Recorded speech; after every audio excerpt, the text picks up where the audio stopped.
जरा सोच के देखें, बोर्ड पर 195 रन टैंगल बा, टीम में जसप्रीत बुमराह जैसन ब्रह्मास्त्र मौजूद बा, और फिर भी मैच ऐसन हारल जारल बा जिसे जैसे कोनो गली क्रिकेट के एकदम एक तरफा मुकाबला चलत होके। एकदम सही बात। आज के ई डीप डाइव में हमनी के मिशन एकदम साफ बा।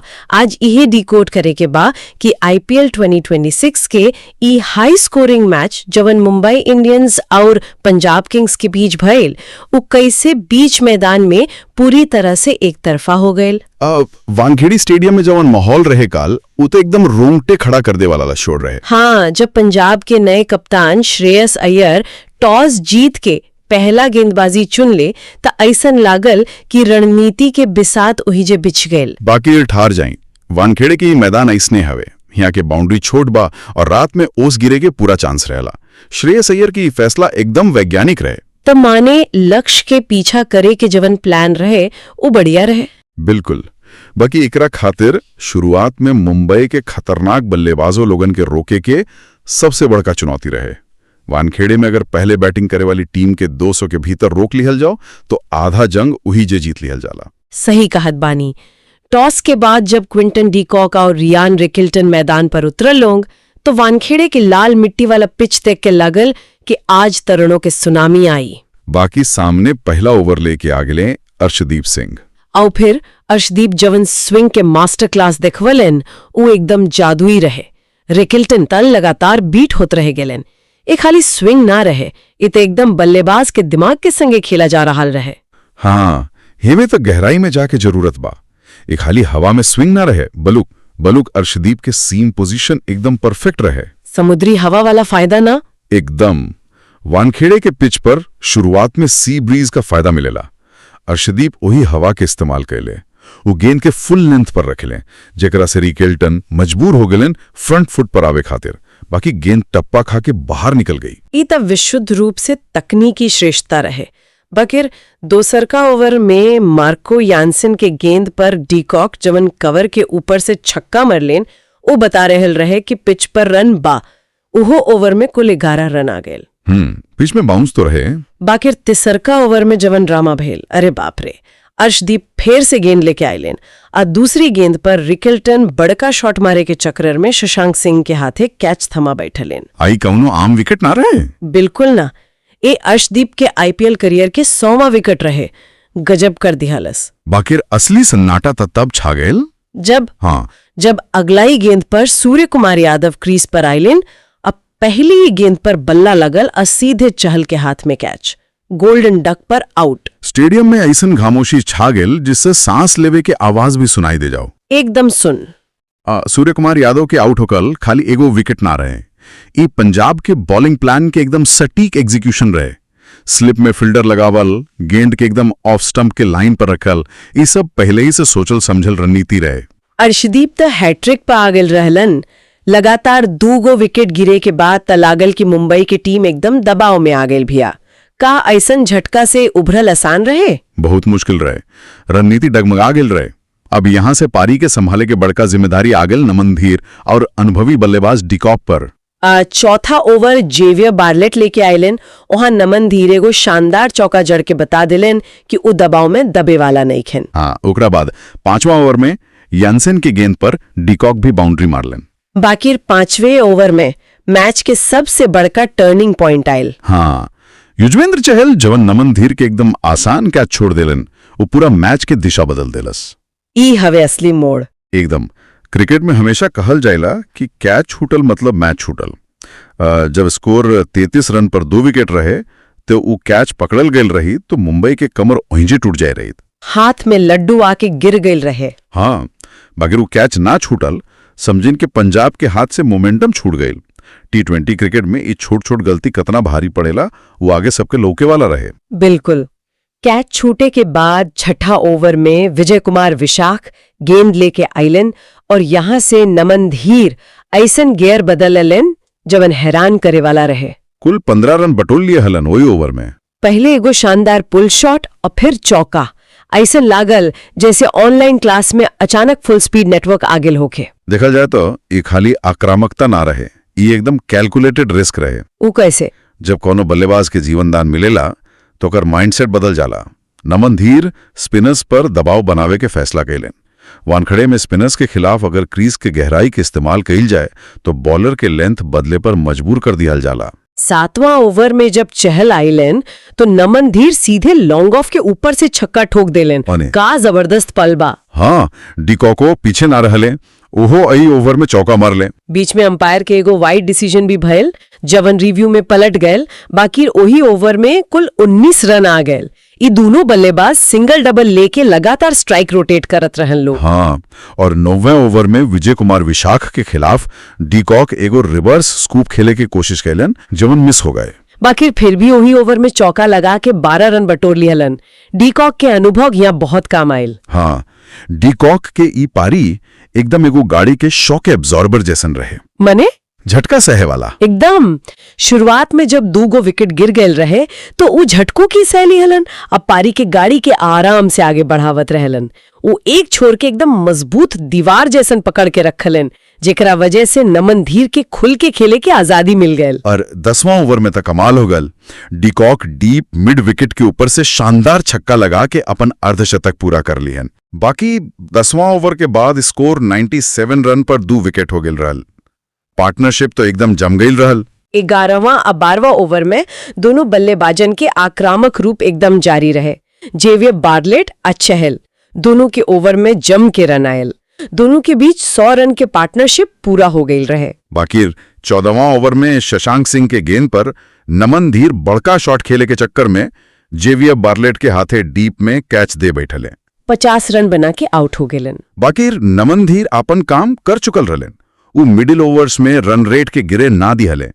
यहाँ से डेथ ओवर्स के असली खेल शुरू बाल। आ डेथ ओवर्स में बॉलिंग कईल तो वानखड़े में दुस्वप्न जैसन होला। ओकरा बाद कप्तान हार्दिक पांड्या क्रीज पर आइलन, बाकी ऊ आज लय में ना लौकले।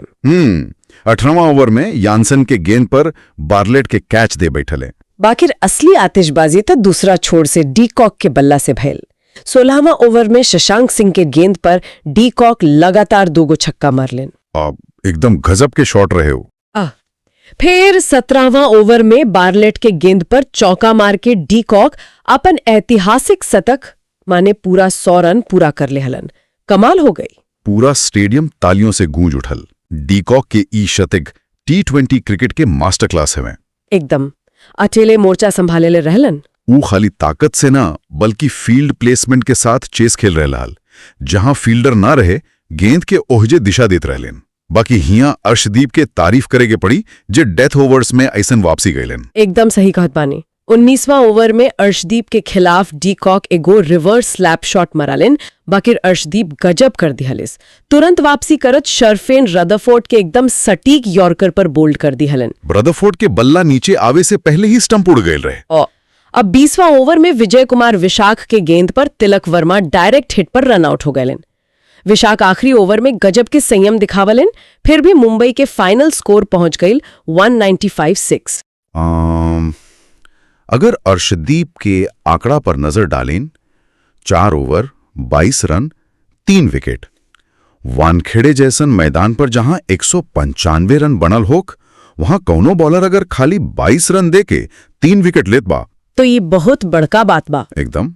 ये बतावत बा कि ओकर यॉर्कर और स्लोअर बाउंसर पर कितना तगड़ा कंट्रोल बा। 195 रन के पहाड़ जैसन लक्ष्य। वानखेड़े के पिच पर इस स्कोर देख के तो लागल कि मुंबई मैच के अपन मुट्ठी में कर ले बा। बाकिर असली क्लाइमैक्स तो अबिन बाकी रहा। जवन पंजाब के पारी में भइल उ कोनो चमत्कार से कम ना रहे। पंजाब के ओपनर लोग प्रभस्मिरन सिंह और प्रियांश आर्या क्रीज पर आइले और दीपक चाहर पर पहला ही ओवर में ऐसन टूट पड़ल लोग कि बैक टू बैक चौका लगा के कुल 21 रन ठोक दी हलस। ई हवे असली मोड़।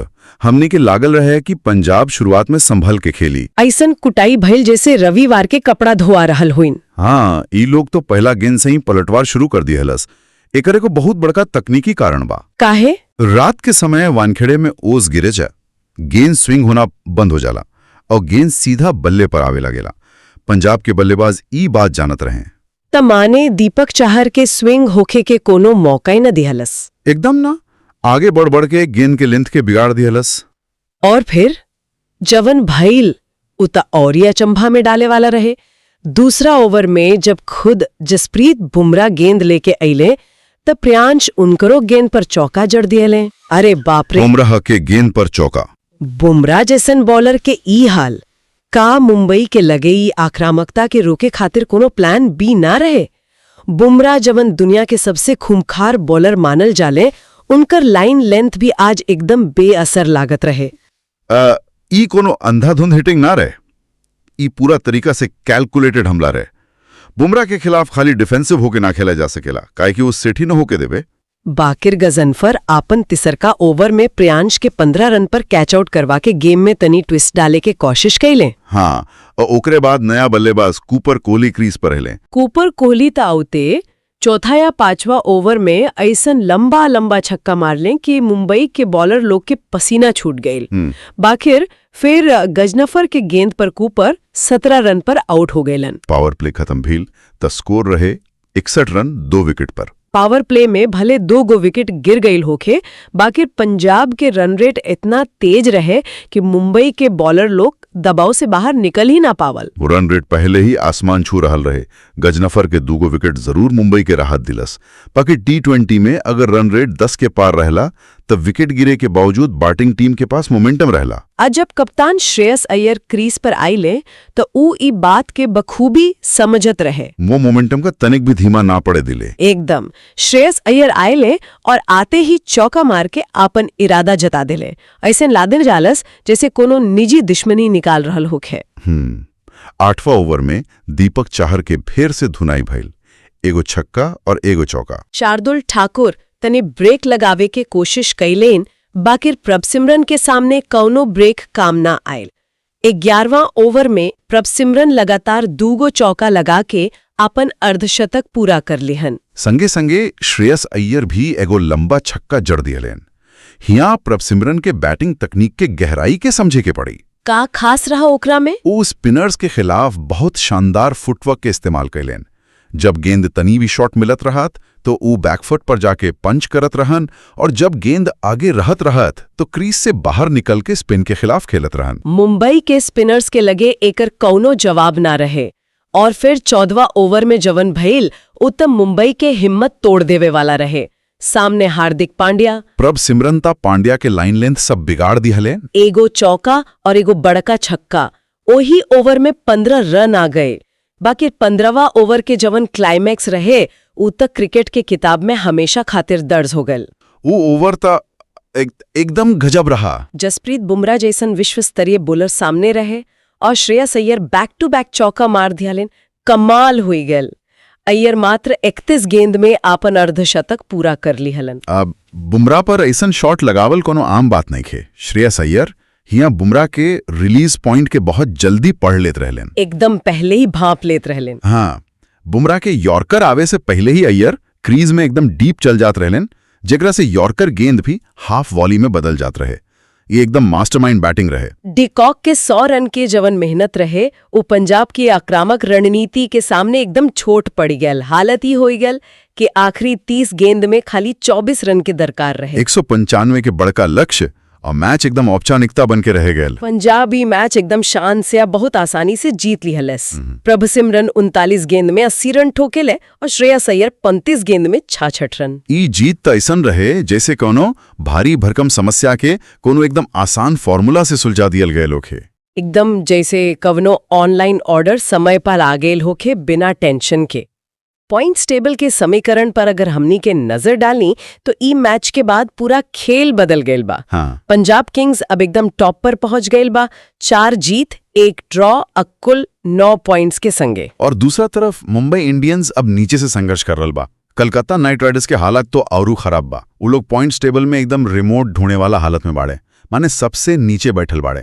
ताज के डीप डाइव के सार एकदम साफ बा। मुंबई खातिर डीकॉक बेहतरीन शतक बनावलिन, अर्शदीप शानदार 3 विकेट लीलन। बाकी अंततः ई दिन पंजाब के बल्लेबाज लोगन के रहे। ओ लोग रणनीति और निडरता के जवन संगम मैदान पर दिखावलस, उ 195 के पहाड़ जैसन लक्ष्य के एकदम बौना साबित कर दिहलस। बड़ा कबड़ा बॉलर लोगन के पानी पिया दिहलस। एकदम ई मैच बता दिलस कि मॉडर्न डे T20 क्रिकेट में कोनो भी लक्ष्य सुरक्षित नहीं है। जवन तरीका से श्रेयस और प्रभ सिमरन साझेदारी कैला लोग उ बता रहल बा कि अगर स्पष्ट सोच बा त कोनो भी बॉलिंग अटैक के तहस नहस कैल जा सकेला। बाकी अब एगो बड़का सवाल खड़ा हो रहल बा और ई सवाल हमरा दिमाग में एकदम गूंज रहल बा। कौन सवाल? अगर पंजाब की टीम वानखेड़े जैसन मैदान पर जसप्रीत बुमराह जैसन विश्व स्तरीय बॉलर के ई कदर धुनाई कर सकत बिया त का बाकी IPL टीमनन के अब पंजाब के खिलाफ अपन पूरा ब्लूप्रिंट फिर से बनावे के पड़ी? ये तो बहुत सोचे वाला बात बा।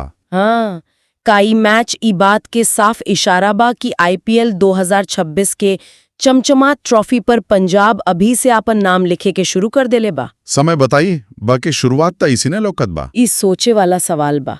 ई जबरदस्त सवाल के संगे आज के ई चर्चा हमनी के यहीं रोकत बनी जा। गजब के मुकाबला रहे।